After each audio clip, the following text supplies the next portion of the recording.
तो नमस्कार मेरे प्यारे दोस्तों, मैं आज आपके लिए लेकर आया हूँ तृतीय आंग्ल मराठा युद्ध, जिसमें हम आज बात करेंगे कि किस तरीके से पेशवा ने मराठा संघ का त्याग कर दिया और इसके बाद अंग्रेजों ने किस तरीके से पेशवा को पेंशन याफ्ता बनाकर पिठूर भेज दिया। इस पूरे कालक्रम का हम अध्ययन करेंगे और साथ में यह भी जानेंगे कि मराठा संघ को छिन्न भिन्न करने के लिए अंग्रेजों ने कौन कौन से युद्ध लड़े थे। तो आइए स्टार्ट करते हैं। सर्वप्रथम हम संधियों को जानेंगे।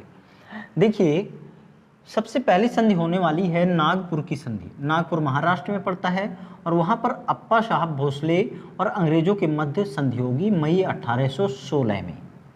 फिर जो दूसरी संधि होगी वो पूना की संधि होगी जून 1817 में, पेशवा बाजीराव द्वितीय और अंग्रेजों के बीच होगी। इस संधि में मराठा संघ का त्याग कर देगा पेशवा।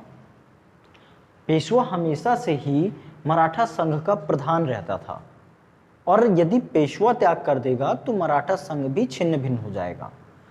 इस मराठा संघ को बाजीराव प्रथम ने बनवाया था और बाजीराव सेकंड ने उसको नष्ट कर दिया था। तो इस तरीके से यहाँ पर अंग्रेजों ने अपनी पहली कामयाबी पाली।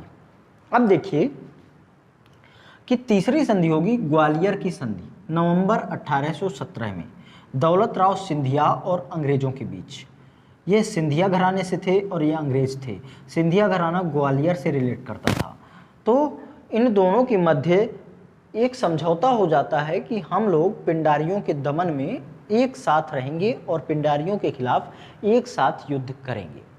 अब देखिए कि इन संधियों के अलावा भी कई ऐसे प्रावधान थे जिन्होंने इन मराठाओं को अंग्रेजों के खिलाफ युद्ध करने के लिए प्रेरित किया। इन्होंने यह सोचा कि यदि अंग्रेज हमारे देश में रहेंगे तो हम लोगों पर ऐसे ही संधियां थोपते रहेंगे और हमारे साम्राज्य का हिस्सा धीरे धीरे टूटता रहेगा। इसलिए इन्होंने अंग्रेजों से युद्ध करने की बात सोची। युद्ध में तीन लोग कौन कौन से हैं देखिए, दौलत राव सिंधिया, नागपुर के अप्पा साहिब और मल्हार राव होलकर थर्ड। ये तीन लोग अंग्रेजों के खिलाफ अलग अलग युद्ध करेंगे। हम देखिए सबसे पहले युद्ध की बात करते हैं किर्की का युद्ध, जो कि 5 नवंबर 1817 को हुआ था। किर्की आधुनिक खिड़की है और जो कि पुणे जिले में महाराष्ट्र में स्थान पड़ता है। इस युद्ध में पेशवा की हार हो गई थी। पेशवा हार गया था और इसके बाद वो रण क्षेत्र से भाग गया था। अब देखिए कि पेशवा की साइड से बापू गोखले ने नेतृत्व किया था और अंग्रेजों की साइड से कर्नल बूर और कप्तान फोर्ड ने नेतृत्व किया था। और अंग्रेजों का सैन्य नेतृत्व काफ़ी अच्छा था, इसलिए शायद पेशवा को हारना पड़ा। और पेशवा भी काफ़ी हद तक कमज़ोर हो चुका था क्योंकि उसके ऊपर सहायक संधि पहले से थोपी जा चुकी थी। उसके पास उसके सैनिक बहुत कम थे, इसलिए शायद यह भी हारने का कारण हो सकता है। अब आगे देखिए, जो दूसरा युद्ध होने वाला है वो है सीताबर्डी का युद्ध। नवंबर 1817 को सीताबर्डी स्थान नागपुर महाराष्ट्र में पड़ता है और इस युद्ध में अप्पा साहिब भोसले की हार हो जाती है। फिर तीसरे युद्ध की बात देखिए, होलकर की हार, महीदपुर का युद्ध 31 दिसंबर 1817 को लड़ा गया था। महीदपुर नामक स्थान उज्जैन जिले में पड़ता है, मध्य प्रदेश में। यहाँ पर देखिए कि इस महीदपुर के युद्ध में कई लोग भूमिका निभा रहे हैं। मल्हार राव होलकर थर्ड जो कि मुख्य भूमिका निभा रहे थे। इसके अलावा हरी राव होलकर और भीमाबाई होलकर, तीन व्यक्तियों ने मिलकर दो अंग्रेजों सर थॉमस हिस्लोप और सर जॉन मैल्कम से लड़ा था, लेकिन होलकर हार गए थे। और यहाँ पर तीन वीर लोग लड़ रहे हैं लेकिन दो अंग्रेजों से हार रहे हैं। कारण क्या था कि पहले मराठा संघ रहता था, तो इन पर जब कोई बाह्य आक्रमण होता था तो सभी के सभी मराठा सम्मिलित रूप से युद्ध लड़ते थे और इसलिए इनको ज़्यादा सैन्य संगठन को मजबूत करने की ज़रूरत नहीं होती थी क्योंकि सभी लोगों की संयुक्त सेनाएं लड़ती थीं। लेकिन यहाँ पर अंग्रेज लोग अलग अलग युद्ध में पराजित कर रहे हैं सभी को। सभी लोग अलग अलग हो गए हैं, इसलिए हराना अंग्रेजों के लिए आसान हो गया था। यदि यहीं पर मराठा संघ होता तो अंग्रेज लोग हरा नहीं पाते थे इनको। तो इस तरीके से अंग्रेजों ने इन सभी युद्धों में अलग अलग तरीके से मराठाओं को हरा दिया। अब देखिए कि युद्धों के बाद परिणाम क्या निकलते हैं। तो युद्धों के बाद मराठा शक्ति का पतन हो गया, क्योंकि सभी मराठा हार चुके हैं और सभी अंग्रेजों की अधीनता को स्वीकार करेंगे। आगे देखिए, पूना के प्रदेश का कंपनी में विलय। जब यह पेशवा हारा किर्की के युद्ध में, तो इसके क्षेत्र का यानी पूना का कंपनी में विलय कर दिया गया। अब अंग्रेजों ने मराठा राज्य का कंपनी में विलय कर लिया था। अब देखिए, जनवरी 1818 में होलकर ने एक संधि की, जिसे मंदसौर की संधि कहेंगे, और इसके तहत इसने राजपूत राज्यों से अपने सभी अधिकार वापस कर दिए थे और अंग्रेजों को इसने अजमेर सौंप दिया था। यहाँ से अंग्रेजों को अजमेर की प्राप्ति हो जाती है। अंग्रेजों ने अजमेर पा लिया था यहाँ से। अब देखिए कि पेशवा ने 1818 में आत्मसमर्पण कर दिया था और उसके आत्मसमर्पण के बाद उसे पेंशन दी गई और पेंशन देकर उसे बिठूर भेज दिया गया और बिठूर में 1853 में इनकी मृत्यु हो जाती है।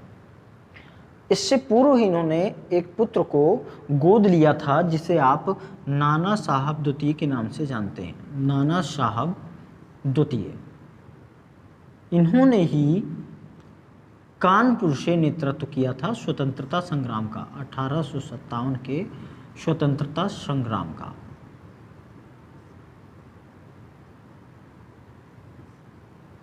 और ये यह भी चाहते थे कि यहाँ पर जिस पेशवाई को अंग्रेजों ने बंद करवा दिया था, वो पेशवाई फिर से स्टार्ट हो और इसके अलावा मराठा संघ भी पुनः स्टार्ट हो जाए।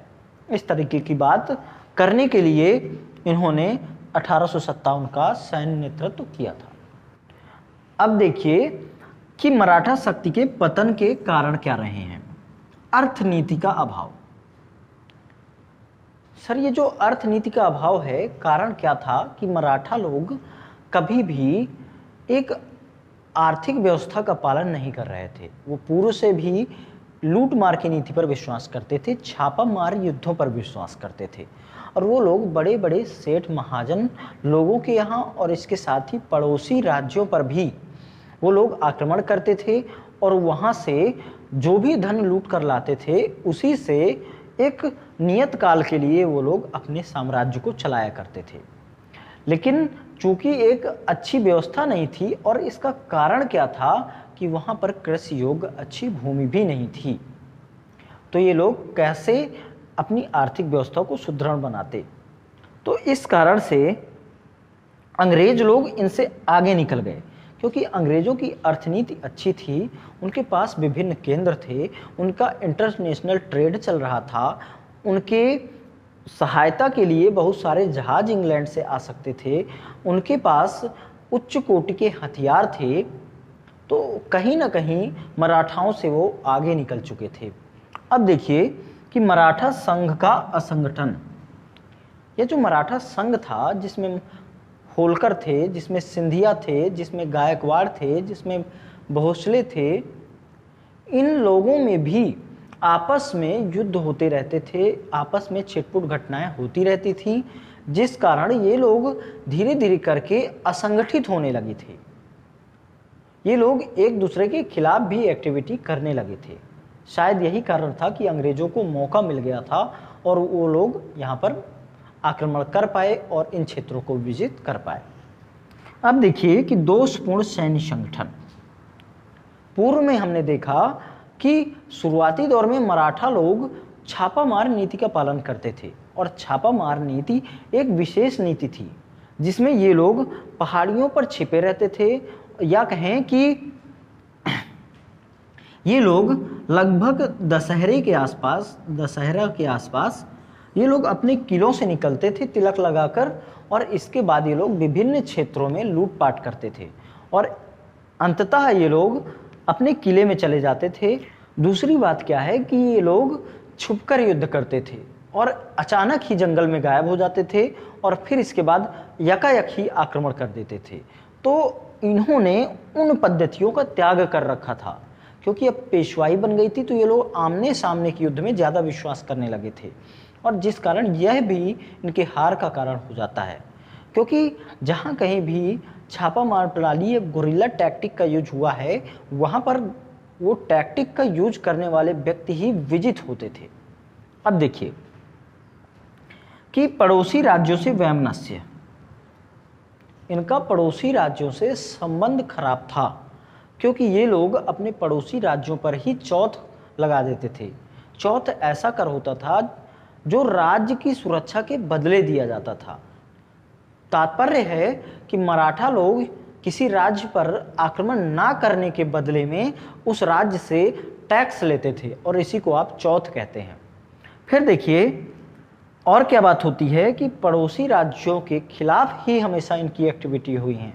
इन्होंने आसपास के राज्यों से संबंध स्थापित करने के बारे में नहीं सोचा। इन्होंने हैदराबाद के निजाम को परेशान करके रखा हुआ था, इसी तरह गायकवाड़ को भी परेशान करके रखा हुआ थे वो, जिसमें से गायकवाड़ तो मराठा संघ में भी शामिल था। फिर भी ये लोग आपसी वैमनस्य रखते थे, इसीलिए अंग्रेजों को मौका मिला।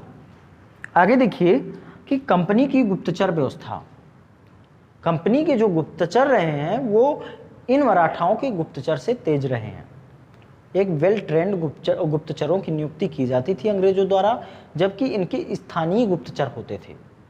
इनके पास यह साधन नहीं थे कि जल्दी से जल्दी ये अपनी गुप्त सूचनाओं को पहुंचा सकें, जबकि अंग्रेजों के पास विभिन्न प्रकार के साधन थे और जिससे कि वो लोग पहुंचा देते थे, और इसीलिए वो जल्दी तेजी के साथ अपनी एक्टिविटीज को कर पाते थे, या फिर कहें कि जल्दी तेजी के साथ वो लोग इनका विरोध कर पाते थे। अब देखिए कि सुरक्षा हेतु फ्रांसीसियों पर बाध्यता, यह एक बड़ा कारण था कि ये लोग अपनी सुरक्षा के लिए फ्रांसीसियों पर बाध्य थे। ये लोग वीर तो कहे जाते हैं, वीर थे, लेकिन इन्हें जहां कहीं भी आवश्यकता पड़ने वाली थी तो वहां कोई भी इनकी सहायता के लिए नहीं था, और यही कारण था कि इन लोगों की सहायता करने कोई नहीं आया और ये लोग अलग अलग करके हारते रहे। आगे देखेंगे कि अन्य कारण क्या रहे हैं। अन्य कारण थे कि इन लोगों ने कभी भी मुस्लिम शासकों को या फिर हिंदू शासकों को, दोनों ही धर्मों के शासकों को नहीं बख्शा। ये लोग दोनों ही धर्म के शासकों के प्रति वैमनस्य रखते थे। ये लोग दोनों ही धर्मों के शासकों के यहाँ आक्रमण करते थे, उन पर चौथ लगाते थे।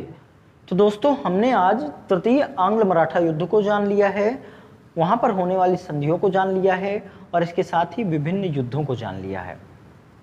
तो दोस्तों आप युग इंस्टीट्यूट चैनल को लाइक करिए, शेयर करिए, सब्सक्राइब करिए, कमेंट करिए।